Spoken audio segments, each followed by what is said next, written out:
спаси нас.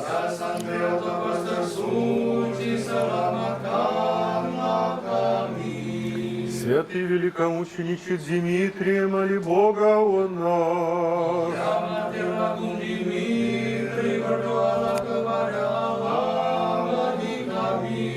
Преподобный отче Серафиме, моли Бога о нас.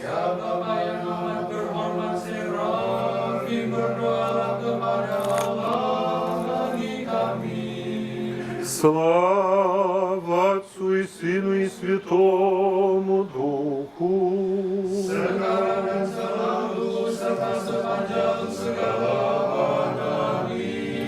Слава Тебе, Боже наш, слава Тебе.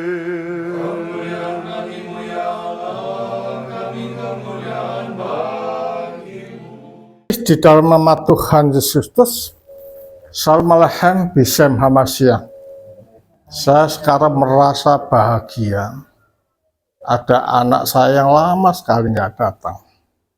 Sekarang datang dan muncul di tengah-tengah kita. Yang saya nanti dan sekarang sudah sembuh, ada bersama-sama dengan kita. Dan kita juga bersyukur sama-sama sangat, karena akhirnya yang kita nanti-nantikan menjadi realisasi bahwa kita sudah bergabung dan menjadi bagian dari Gereja Ortodok Rusia. Bahkan saya merasa terharu ketika saya membuka antimensi yang dari Mulia Metropolitan Sergei. Jadi kami merayakan, bukan lagi merayakan yang Mulia Metropolitan Photius yang adalah GGOC, tetapi kita sekarang adalah bagian resmi dari Gereja Ortodok Rusia. Nanti sertifikatnya itu diberikan setelah ini. Jadi kalau demikian nanti dideklar dan nama Romo sudah tercatat di Rusia. Ini adalah merupakan kebahagiaan. Dan bahkan penyambutannya kemarin luar biasa sekali, karena bukan hanya kita, tetapi juga lintas agama dan lintas budaya, yaitu dari PCTI. Semoga ini adalah merupakan suatu anugerah dan rahmat yang kita nantikan dan kita kembali kepada alur besar, yaitu gereja yang kanonik, ya, gereja yang kanonik. Dan kita bersemangat, ya, harus semangat untuk mengembangkan dari nol, seperti halnya ketika Romo memulai di Surabaya. Ya, dari nol lagi, dan kita akan mengembangkan dengan giat sambil mengajar, dan mengajar. Saudara, kedatangan Kristus ke jagat ini adalah untuk mengembalikan manusia kepada fitrah atau jati diri asali manusia ketika diciptakan sebelum dunia dijadikan. Allah itu berpikir dalam dirinya sendiri yang bersifat trinitarian. Bahwa ada pihak lain yang dicipta yang mampu merefleksikan, yang mampu memantulkan hubungan dia di dalam dirinya yang bersifat trinitarian. Siapa itu? Manusia. Karena programnya yang begitu elok, yang begitu agung dan edipeni inilah, maka manusia dikatakan sebagai gambar dan rupa Allah. Artinya apa? Artinya manusia itu mempunyai kemampuan untuk memantulkan, untuk mencapai apa yang dikatakan dengan kesucian, kemuliaan, keagungan di dalam Allah. Makanya tidaklah heran kalau Nilos pernah mengatakan di dalam bukunya, yaitu pengilahian manusia, atau juga dikatakan dalam pengilahian Kristus. Dikatakan ini, bahwa ketika kita berbicara tentang gambar dan rupa, kita sedang berbicara tentang potensi manusia. Bahwa manusia mempunyai potensi untuk mencapai apa yang dinamakan dengan pengilahian. Atau mengambil bagian di dalam kodrat ilahi. Atau tembung kerennya adalah mencapai apa itu teos. Nah, ketika kita berbicara rupa dan gambar adalah berbicara tentang standar. Standar hidup manusia agar mencapai apa yang dinamakan dengan teosis. Apa itu? Hidup suci. Apa itu? Hidup murni. Apa itu? Hidup aku. Berarti di dalam kalbu manusia harus betul-betul merefleksikan sifat-sifat Allah. Dan itulah merupakan suatu standar di dalam hidup manusia. Nah, sifat Allah itu apa?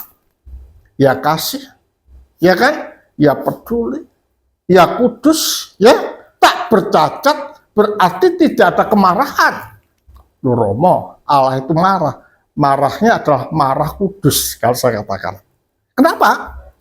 Karena untuk menyadarkan manusia kembali kepada tuntutan atau standar yang Allah tetapkan di dalam hidup manusia. Jadi kalau demikian, manusia itu mempunyai beban. Bebannya apa? Bebannya adalah supaya selalu mengikuti dan menapak jelas mengenai kehidupan Allah di dalam kehidupan keseharian. Nah, atas dasar inilah, maka tidaklah heran kalau kita melihat di dalam Matius 9 tadi, ayat 20 dikatakan demikian. Ketika Yesus meneruskan perjalanan dari sana, ya, dari tempat di mana dia beribadah di sana, dua orang buta mengikutinya sambil berseru-seru dan berkata, "Kasihanlah kami, hai anak Daud." Artinya apa? Artinya kemana Yesus pergi, itu selalu membuka mulutnya dan menggerakkan kakinya serta mengajar. Nah, ini yang menarik perhatian banyak orang. Orang berbondong-bondong untuk mengikuti. Bukan hanya orang yang sehat, ya kan? Tetapi orang yang sakit. Seperti katakan di sini adalah orang yang buta dan juga orang yang tuli. Mengikuti. Karena apa? Karena buta dan tuli ini adalah sesuatu yang tidak normal. Ya kan? Karena normalnya manusia itu adalah sehat. Tidak ada kebutaan, tidak ada ketulian, tidak ada kegelapan di dalam dirinya. Mengapa? Karena apa yang diciptakan oleh Allah itu tidaklah bertentangan dengan sifat dan kodrati apa yang ada di dalam Allah. Kalau Allah suci, maka yang diciptakan suci. Kalau Allah itu baik, maka yang diciptakan baik. Kalau Allah tanpa cacat, maka yang diciptakan tanpa cacat. Kalau di dalam Allah itu sifat-sifat adiluhung ada, maka yang ada di dalam diri manusia sifat-sifat adiluhung itu ada. Artinya apa? Kejahatan, pembunuhan, pemerkosaan, pencurian, ketidakjujuran, pembulian. Itu tidaklah harus bercokol di dalam kehidupan manusia. Makanya untuk menyembuhkan itu adalah perlu rumah sakit, kan gitu kan? Nah, rumah sakitnya siapa? Siapa? Yesus. Yesus itu siapa? Gereja. Ya kan? Jadi dari awal itu sudah dibayang samarkan bahwa I am the church. Nah, kita menjadi gereja ini karena apa? dicangkokkan melalui apa? Melalui sakramen yang ada di dalam gereja. Makanya gereja itu dikatakan sebagai the hospital of the sick. Rumah sakit dari orang sakit. Dan gereja itu adalah Kristus. Makanya pada waktu Yesus melayani itu, dia membuka kepalanya, dia membuka hatinya, dan merangkul dalam kerinduan kasih kepada semua manusia. Karena itu dikatakan dia keliling dan ada jenis orang buta yang mengatakan berteriak, tolonglah aku orang berdosa.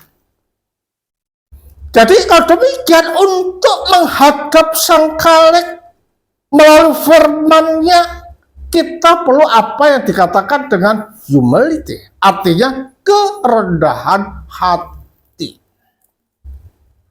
Nah, kerendahan hati ini adalah merupakan suatu kunci dan pondasi untuk orang mendapatkan belas kasihan dari Allah. Maka dikatakan demikian, ya, kasihlah kami, hai anak Daud. Nah, kata-kata kasihan di sini menunjuk pada artian bahwa dia tidak mampu, dia rendah, dia berdosa, dia seperti sampah dan tidak berkenan di hadapan Allah. Nah, dengan merendahkan hati sedemikian inilah yang menjadikan gerak kasih yang ada di dalam kalbu Yesus itu terusik. Jadi kalau demikian, kalau kita merendahkan hati di dalam doa itu menggugah kalbu Sang Sabda yang menjelma. Nah, itu kita lihat ya di sini. Setelah Yesus masuk ke dalam sebuah rumah, datanglah kedua orang itu kepadanya dan Yesus berkata, percayalah kamu bahwa aku dapat melakukannya. Ya kan? Ada suatu feedback. Percayalah engkau, percayalah padaku bahwa aku dapat melakukannya. Jadi kalau demikian diperlukan suatu trusting, kepercayaan, penyerahan hidup secara total pada Allah. Nah, kalau kita mengatakan bahwa kita menyerahkan hidup secara total pada Allah, artinya bahwa kita tidak ada ragu, ya kan? Kita tidak ada khawatir, kita tidak ada bimbang, sekaligus kita berpaling, ya, artinya apa?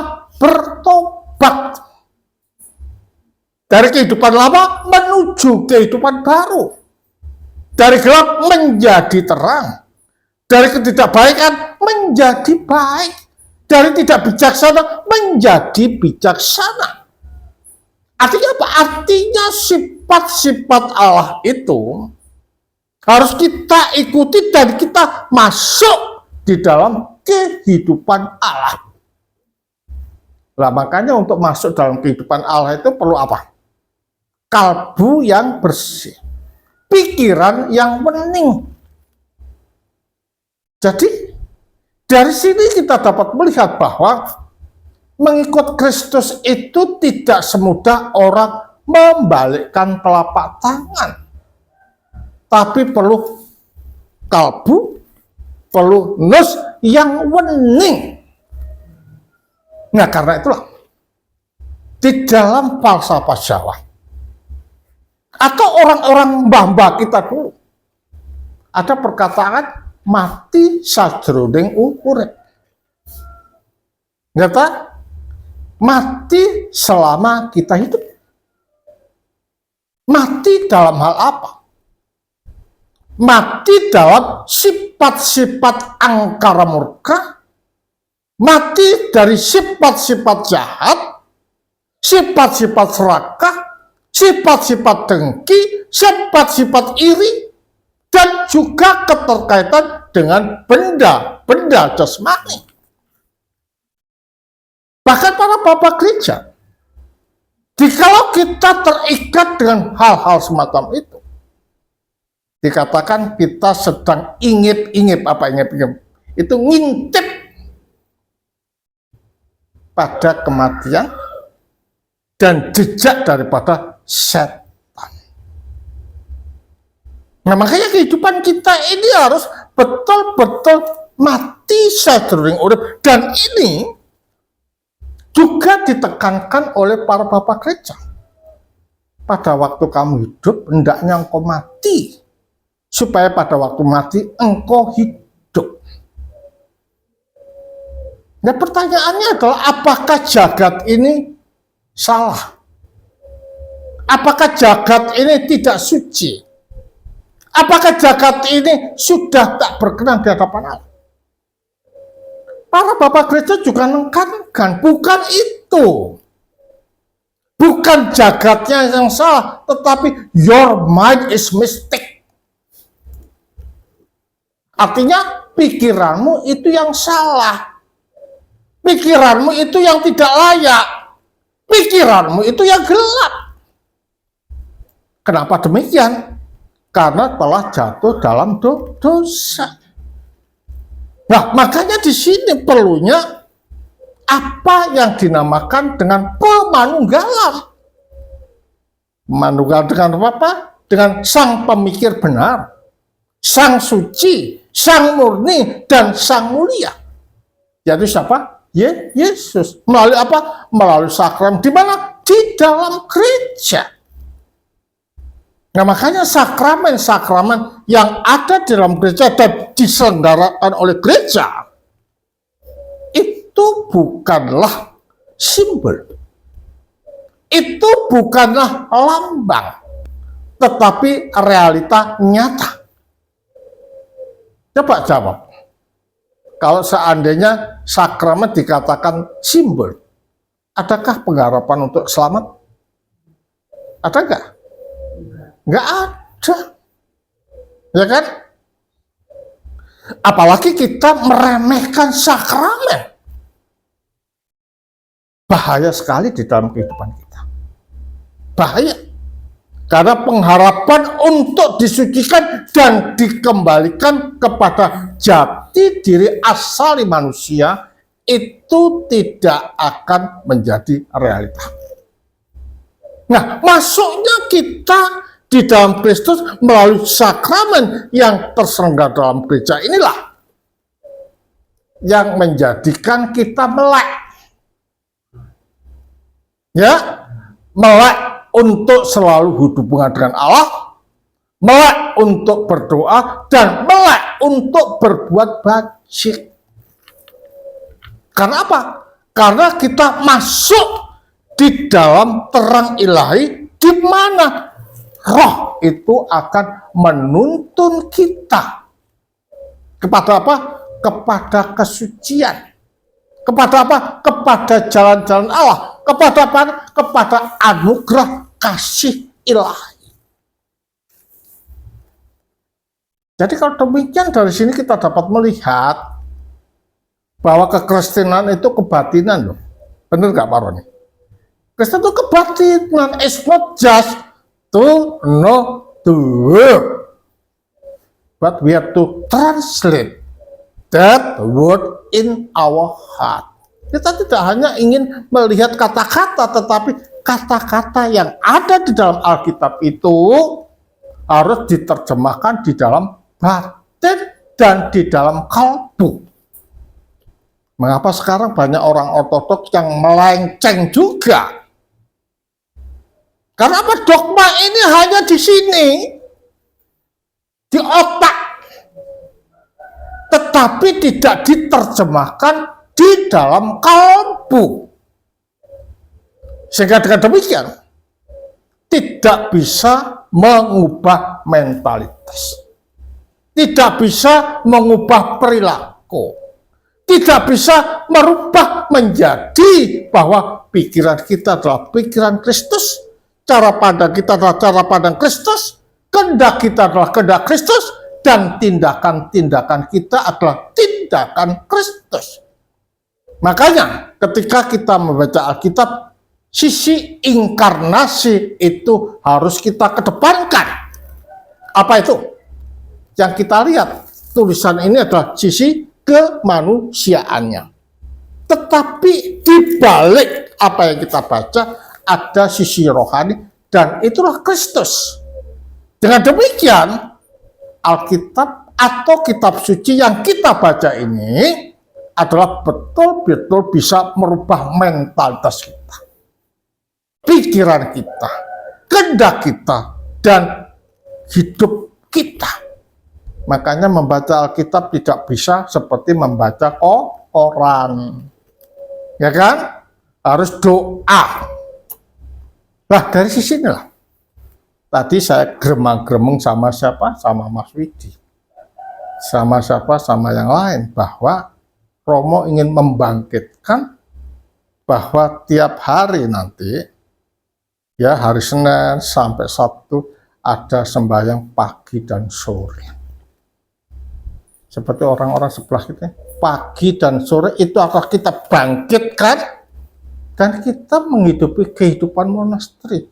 Bishop Solski mengatakan, ya, kita perlu doa karena kehidupan daripada umat itu adalah merupakan suatu pantulan dari kehidupan imamnya. Kalau imamnya tidak mau doa, ya umatnya tidak doa, benar Pak Ron, ya kan? Kalau imamnya tidak mau mengajar, jemaat juga lolak-lolok. Nah, makanya seorang imam itu harus betul-betul imam yang berdoa. The prayer priest and a learning man. Nah, ini yang kita tekankan. Makanya kita tidak berbicara tentang kuan, tapi kita bicara kual, artinya mutu dan nilai daripada kehidupan umat. Karena apa? Imam itu mempunyai tanggung jawab ini loh. Apa? Setola ini loh. Ini kan ada sigarnya, ya, dikalungkan bahwa imam itu bertanggung jawab terhadap roh umatnya yang meninggal atau yang hidup. Makanya sebagai seorang imam nggak boleh imam yang gambleh, tapi betul-betul menuntun orang kepada kesucian itu. Yang kedua, juga katakan, ya, percaya kamu bahwa aku dapat melakukannya? Mereka menjawab, ya Tuhan, kami percaya. Tidak mengatakan ragu-ragu, entar dulu, ya Tuhan, kami percaya. Artinya bahwa menyerahkan totalitas hidupnya. Sehingga apa? Sehingga dia tidak bisu lagi, tetapi bisa speak up, bisa berbicara. Artinya bisa berkomunikasi, artinya bisa berdoa, artinya bisa menyebarkan tentang berita-berita baik yang Allah berikan dan diberikan pada lidahnya untuk dibicarakan pada orang lain. Bicara tentang apa ini? Ini adalah berbicara tentang kesucian Allah. Berbicara apa ini? Berbicara tentang karakteristik Allah. Bicara apa ini? Bicara kebajikan-kebajikan yang Allah berikan kepada kita. Jadi bicaranya ini bukan gosip. Ya, bicaranya ini bukan memfitnah. Bicaranya ini adalah bicara betul-betul yang merefleksikan sifat-sifat surgawi di dalam kehidupan kita keseharian. Makanya dikatakan di sini bisa nanti bisa berbicara. Coba kita lihat, ya. Lalu Yesus menjamah mata mereka sambil berkata, katakan buta tadi, sambil berkata apa? Jadilah seperti imanmu, ya kan? Jadi melek apa? Melek sifat-sifat Allah yang baik, ya kan? Sifat-sifat Allah yang baik, sehingga tidak buta lagi. Makanya di dalam kerajaan, di dalam pasal mengatakan kita harus terlepas dari kebutaan, harus menunjuk pada kemelekan. Nah, kemelekan apa? Sifat-sifat adiluhum. Makanya orang Jawa sekalipun atau Asia yang lain sekalipun belum mengenal Kristus, senengannya apa? Puasa, ya kan? Senengannya apa? Semedi. Senengannya ngelaras di dalam kalbunya. Karena itu adalah sebagai suatu ingatan bahwa mereka itu sadar bahwa hidup ini tidak lama. Hidup ini singkat. Makanya diistilahkan hidup mung mampir ngombe, atau hidup hanya sekedar mampir atau singgah untuk minum. Nah, ini adalah sebagai implikasi mengenai kita menuju pada saparan. Siapa? Allah. Artinya ada persiapan kalbunya, ada persiapan pikirannya dibeningkan, kalbunya disucikan dengan melakukan tindakan-tindakan bajik. Tanpa itu, saudara, kita tidak bisa saudara, kita tidak bisa menyatu. Tanpa itu, saudara, kita hidup dalam kegelapan dan jurang keterpisahan. Nah, para bapak gereja juga mengatakan bahwa penderitaan yang paling berat di antara penderitaan yang terberat, apa itu? Keterpisahan dari Allah. Ya, makanya kita harus hati-hati di dalam melangkah, di dalam berpikir, di dalam berkehendak. Harus hati-hati. Terus dikatakan gini,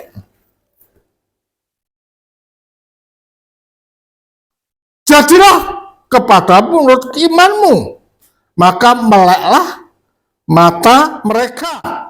Dan Yesus pun dengan tegas berpesan kepada mereka, katanya, jagalah supaya jangan seorang pun mengetahui hal ini. Kenapa? Rahasia kemesiasan itu masih dijaga, dan itu nanti di-blow up ketika Yesus bangkit dari antara orang mati.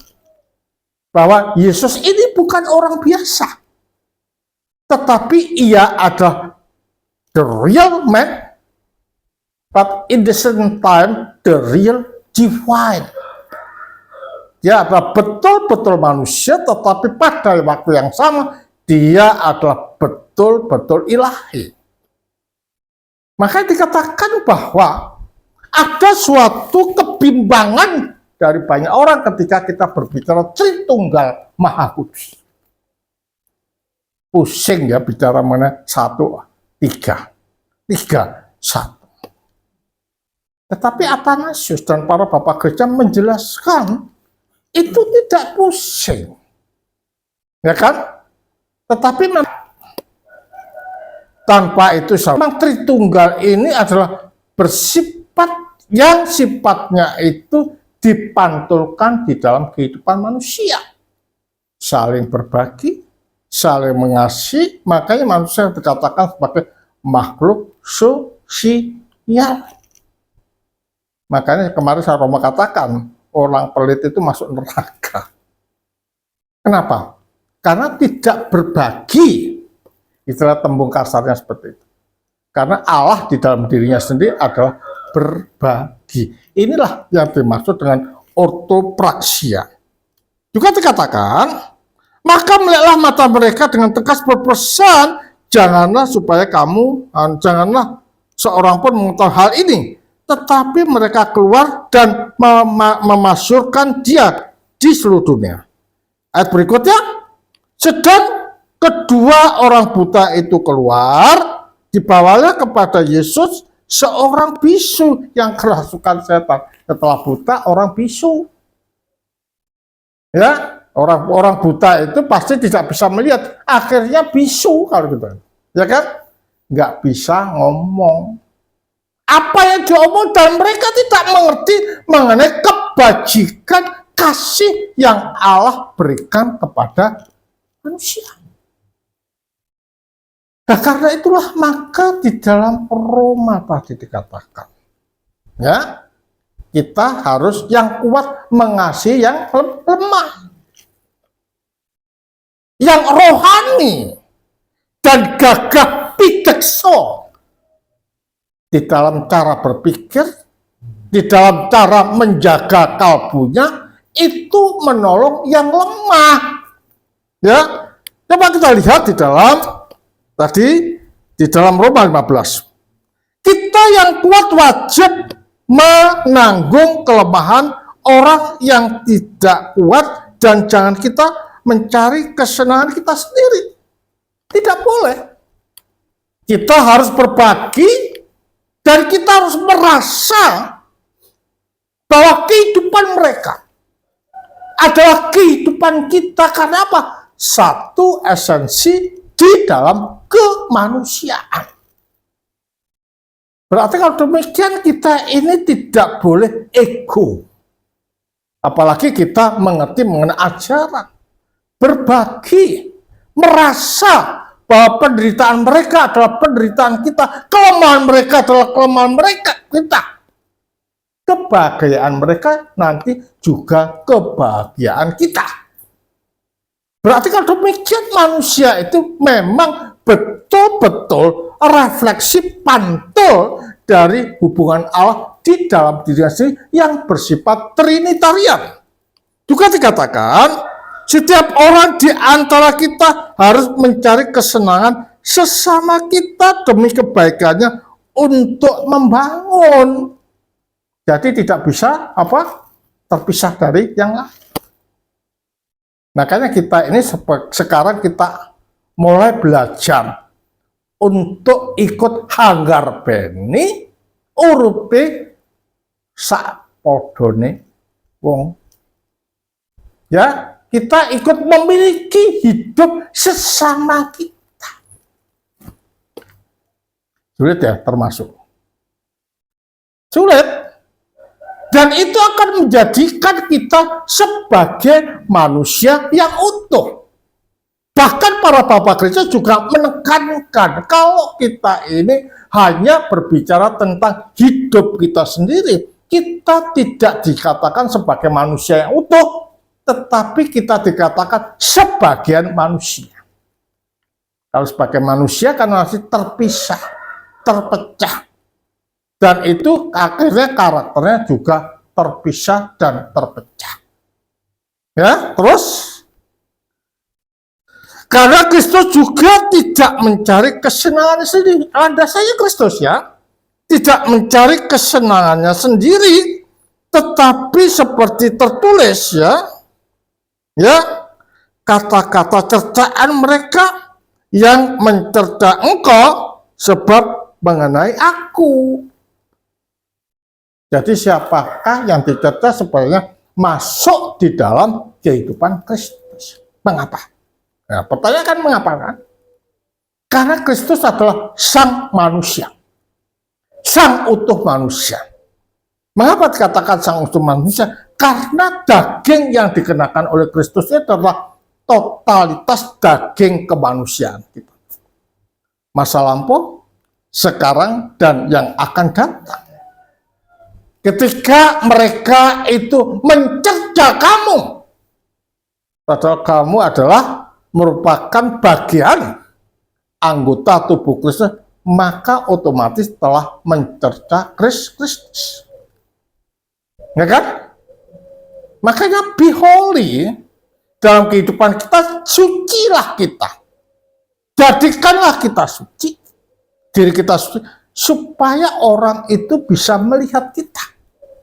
Ya, supaya orang bisa melihat kita. Terus, sebab segala sesuatu yang tertulis dahulu telah ditulis untuk menjadi pelajaran bagi kita. Tujuannya apa? Supaya kita teguh berpegang pada pengharapan oleh ketekunan dan penghiburan dari kitab suci. Apa yang tulis dahulu dalam perjanjian lama, pengalaman perjanjian baru itu sebagai pegangan kita di dalam hidup. Jadi kalau demikian kehidupan kita tidak mudah. Terus semoga Allah yang ada sumber ketekunan dan penghiburan mengaruniakan kerukunan kepada kamu. Intinya supaya rukun kan itu. Rukun dalam kasih, rukun dalam Allah, dan rukun untuk melakukan kebajikan dan menjamah semua manusia yang hidup di dalam kegelapan. Jadi dari sini kita dapat mengambil suatu prinsip bahwa kehidupan manusia itu tidaklah bisa hidup sendiri. Tetapi hidup kita harus saling berbagi, saling merasa, dan saling menemani atau menempati satu sama lain.